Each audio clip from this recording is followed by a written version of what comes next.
Hi, I'm actor Ian Champion, and welcome to History of Horror Cinema, my podcast series devoted to the good, bad, and the ugly of horror movie history. Please don't forget to like what you hear and hit subscribe. I have such sights to show you. The Invisible Man, 1933. This hugely enjoyable James Whale-directed classic, a personal favorite of mine, kick-started another Universal horror franchise to join Dracula, Frankenstein, and The Mummy. But despite such parentage, its birth was a tortuous one. James Curtis's excellent biography, James Whale, A New World of Gods and Monsters, summed it up. The gestation of The Invisible Man was the lengthiest and most convoluted of all of James Whale's films. It involved 4 directors, 9 writers, 6 treatments, and 10 separate screenplays, all before the creatives realized that the key to success in this case was to return to H.G. Wells's original 1897 novel. The finished version has an essentially simple plot. Scientist ingests dangerous chemical, turning him invisible and increasingly into megalomaniac instability. He goes on the run and causes homicidal mayhem until the police capture him. Yet along the way, all sorts of goodies are layered into the mix. A masterful multi-dimensional turn from Claude Rains, characterful supporting performances and confident direction, a cracking final script featuring oddball humor, Whale's own mischievous dialogue input, and groundbreaking special effects. It's no surprise that it became the studio's biggest hit since Frankenstein. H.G. Wells had previously been dissatisfied with what he regarded as a dumbing down by Universal in their cinematic telling of his The Island of Dr. Moreau in 1932's The Island of Lost Souls, reviewed earlier. The studio's crafty intention had been simply to buy the property in order to license its name and that of Wells for marketing purposes, disregard the plot, and invent a totally new one. But this time, when Wells sold the film rights to them, he insisted on script approval in the contract. He was astounded at the various screenplays Universal commissioned that branched off at such variance with his story. Notable writers who took a crack at it included John Huston, Preston Sturges, and a 6-page treatment by Whale himself. In the film's protracted development, even Whale's involvement was subject to change. He was announced as director as soon as filming had ended on Frankenstein in 1931, and stayed attached until he was offered The Road Back, the sequel to the silent masterpiece All Quiet on the Western Front, the prestige value of which was too good to resist. This left The Invisible Man temporarily in the hands of Robert Florey, the director who'd emerged from a complicated history on Frankenstein to direct The Murders in the Rue Morgue. The poor reception for this movie was such that after allowing Florey to collaborate on a screenplay with Garrett Fort, as they'd done on Frankenstein, studio head Carl Laemmle Jr. fired him. Wells exercised his right to reject that script, as well as 3 involving John L. Balderston, who had done such great work adapting Dracula and Frankenstein. By the time Preston Sturges came on board, Universal's now established horror star Boris Karloff was settled as the lead. Sturges' plot was highly politicized, making Karloff the avenging tool of a Russian chemistry professor, Dr. Sarkov, who renders him invisible in order to murder the Bolsheviks who had killed Sarkov's family. Sturges was proud of the script he called an excellent hair-raiser. Yet Laemmle nixed this too, not wanting to repeat the mistake they'd made with The Old Dark House of sidelining Karloff's new prominence into a supporting role. Several more people had a go at the project, including James Whale in a 6-page treatment, before novelist John Weld took what was literally a novel approach. He went back to the source book and produced a treatment of what he noted was a simple story. Knowing that Wells thought highly of his novel, Weld cannily guessed he would readily approve of something so faithful. At last, the progress of The Invisible Man was partially visible. The baton ultimately passed to the illustrious R.C. Sheriff, although Whale persuaded his longtime writer-friend from Journey's End to cleave fairly close to the original. A significant influence in the film's eventual darker tone than the novel was possibly due to the studio's purchase of Philip Wiley's book The Murderer Invisible, whose title character goes on a killing spree in the service of ultimate deranged power. This motivated the director to commit to a similar bold edge in his work. Over time, there were actually a number of significant changes to the author's plot. The 1890s setting of the novel was brought up to date, contemporary to 1933. Also, Wells's characterization of Dr. Jack Griffin was enigmatic, having no real background detail, whereas in the film, as played by Claude Rains, he is given associate relationships to conflict with, as well as a love interest, Gloria Stewart, who, instead of being a formula concession, actually adds an extra dimension of sympathy for him. One crucial improvement is in the matter of Griffin's insanity. For the movie version, in his backstory, he was emotionally stable but rendered mad as a side effect of the monocaine drug. In the novel, he is already a power-mad lunatic, meaning he loses a vital character arc of somewhere interesting to go. This is the same problem suffered between the book and film of The Shining, only in reverse, where Kubrick's film showed us Jack Nicholson's central character of Jack Torrance as clearly verging on nuts before they even arrive at the demonic Overlook Hotel. I'm in danger, though, of getting ahead of myself here with plot highlights. There are plenty, though, spread throughout the film, right from its confident, attention-grabbing opening. The mysterious figure of Rains, his head totally swathed in bandages and topped with goggles, tramps his way through the snow to the amusingly generic country village pub, the Lion's Head. He enters, triggering that beloved horror movie cliché of the tavern's locals brought to a standstill by his entrance. To be fair, though, who can blame them in this case? He gives terse instructions for a room and a private sitting room to the landlady, a vivid battle-axe turn by Whale favourite Una O'Connor, and immediately sets the regulars' tongues wagging with his reclusive eccentricity. Incidentally, the first line of the film would make a great pub quiz question. A gossiping regular asks his friend, "Did you hear about Mrs. Mason's little Willie?" Soon, Griffin's thwarted need for experimenting secrecy turns to wrath, and he ejects the mild-mannered landlord, Forrester Harvey, down the stairs for trying to evict him. When the village bobby shows up, Griffin goads him before unwinding his bandage to reveal there is nothing underneath, and with insane, mocking laughter, away he goes on the run, unstoppable. The landlord is nursed in a rare moment of tenderness by his wicked witch of the yeast wife, prompting one of many little gems of off-kilter comedy as he groans, "Ah, shut up," at her incessant yapping. The elaborate special effects work in The Invisible Man, led by John P. Fulton, with John J. Mescal and Frank D. Williams, is truly remarkable for its time.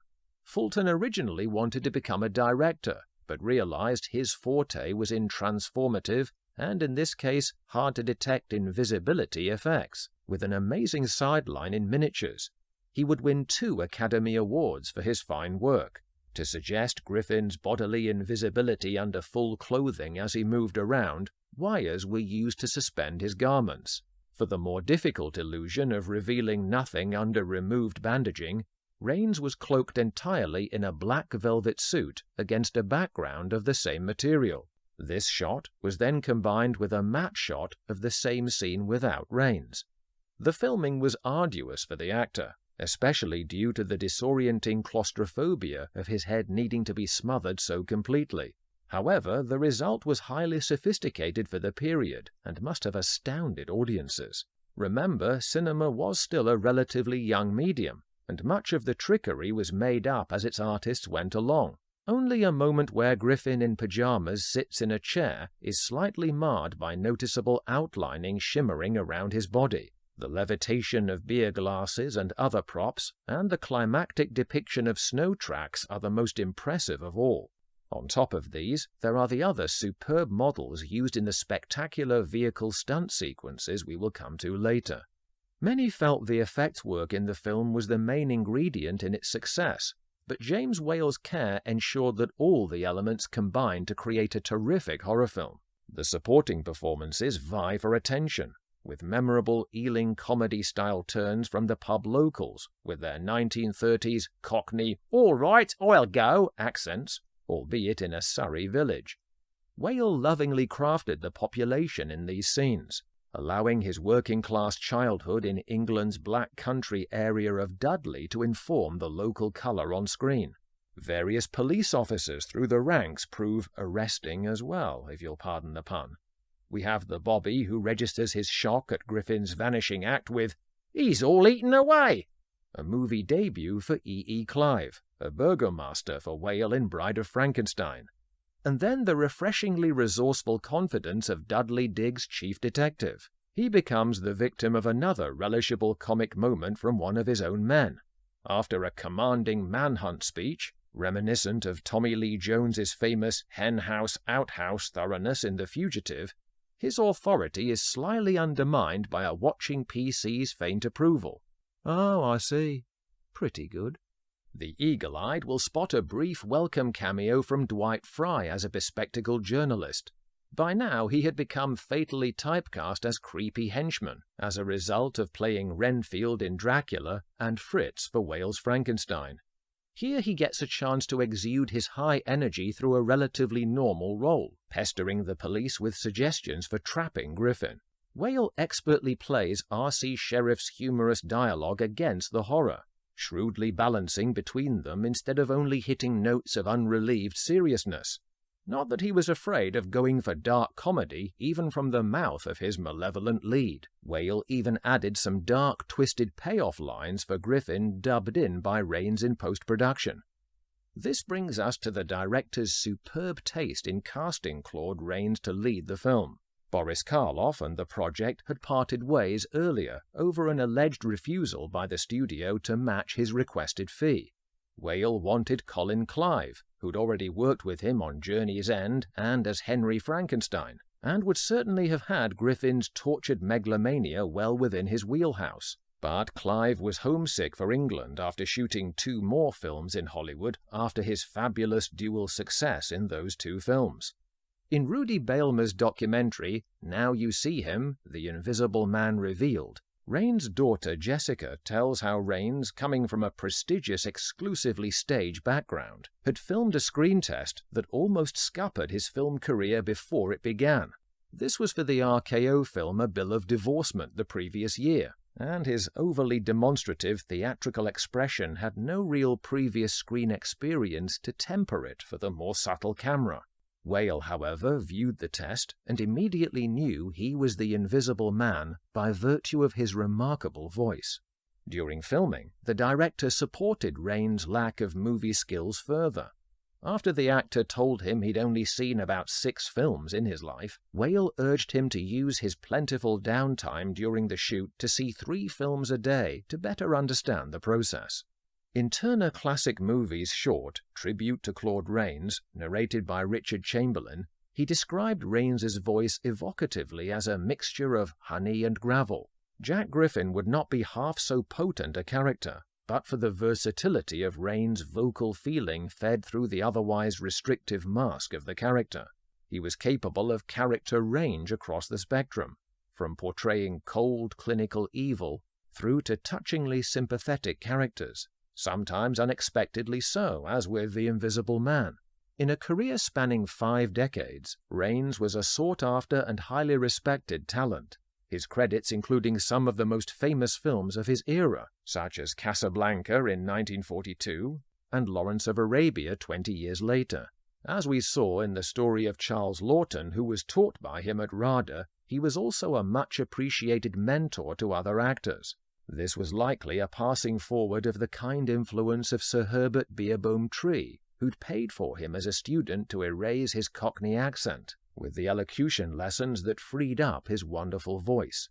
This was an enormous aid to Rains, born into awful poverty, which had claimed the lives of all but 2 of the 12 children in his family. The cultivating of the marvelous raw material of his voice into cultured sophistication allowed him to portray roles beyond the normal limitations of subservient working-class parts. In turn, he inspired illustrious names such as Laurence Olivier and John Gielgud. Rains' multifaceted Jack Griffin in The Invisible Man is a joy. He goes up to 11 in his supervillain declaration, "Suddenly I realized the power I held, the power to rule, to make the world grovel at my feet." Mischievously and camply teasing his enemies with a high-pitched girly giggle as he runs rings around them. hits full throttle, gleeful evil in cold-blooded murder, and even finds shades of softer poignancy in his scenes with his lover Flora. He confesses to her with beguiling tenderness that his monomaniac pushing of the human potential envelope was because otherwise I had nothing to offer you, Flora. Although Rains is largely unseen in the film, the actor certainly knew how to make his presence felt. According to James Curtis's biography, he tended toward repeated sneaky attempts at upstaging his fellow cast members by backing Una O'Connor and Gloria Stewart off-camera to emphasize him in shot more. Fortunately, both Stewart and Whale had the theatre backgrounds to always catch him out. In terms of overall tone, another welcome difference created in Whale's movie versus Wells's novel is the harder edge supplied by Griffin's unbridled, merciless wave of murder. Firstly, on a grand scale, as he diverts the signals to send a train splendidly crashing off the rails. Then the personal vendetta of killing former colleague Dr. Kemp, instead of his life being saved as in the novel. Griffin gleefully sends him over the cliff in his car to a fiery death in a high-pitched, vengeful cackle. Who wants a crazed villain to just make a threat when we can see him carry it out like this? Griffin releases the brake on the car. So too did Whale, in allowing his protagonist's maniacal vengeance gloriously unfettered freedom, a quality he had been forced to curb at times in Frankenstein. There is even a darkly funny quality to how Griffin savors the path his betrayer's vehicle will take, savoring each step. Then you'll have a big thrill for 100 yards or so till you hit a boulder. The flaming car stunt that plummets down the hill is another great John P. Fulton effects showpiece to go with the train sequence, sealing his reputation as a master craftsman of thrilling movie illusions. Listeners to my podcasts will know that even at the height of a tidal wave of praise, I'm not above drawing attention to the unfortunate things washed up as well. William Harrigan's Kemp is largely a wooden performance, enlivened only by the voltage put through him when his character's life is in danger. Gloria Stewart as Flora, although a crucial humanizing force to underpin Griffin's rampage, tends to hit the same plaintive, quavering note in her lines that is distractingly irritating. Listen out for the radio newsreader, who is also worth a mention. His disembodied breaking news bulletins are amusingly reminiscent of Criswell, the crackpot psychic from Plan 9 from Outer Space, in their melodrama. Finally, Griffin is caught after his movement in a shed's hay bales tips off a local farmer as to his location. This is a cue for a climactic bravura touch of FX magic, showing the invisible footprints and Griffin's fallen bodily impression in the snow after being shot. At his bedside, we are treated to the calm after the storm, which pleasingly doesn't feel like a tacked-on happy ending, something else Whale had no choice but to film. When the Santa Barbara premiere of Frankenstein proved so successful, they had to shoot an alternate ending to allow Henry to survive for the sequel.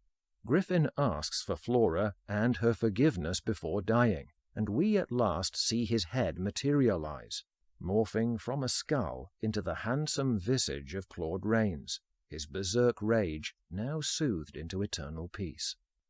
Having invested a total of 22 months in protracted development and filming, Universal needed a sizable hit out of The Invisible Man, and this is exactly what appeared.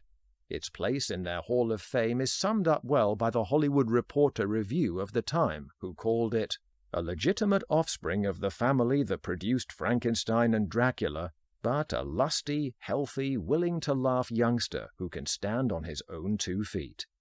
The Invisible Man inspired a number of sequels by the studio, featuring Vincent Price, John Barrymore, John Carradine, and inevitably Abbott and Costello. A 1970s TV series starred David McCallum, and much later the more violent adult reworking Hollow Man in 2000, directed by Paul Verhoeven, and very recently Lee Whannell's highly effective female victim-centered remake starring Elizabeth Moss. Let's not forget, though, as with Frankenstein, it was James Whale who midwifed the happy birth of a legendary horror film series. Thanks for listening, and if you like what you've just heard, don't forget to click so, and please hit subscribe. If you build it, they will come.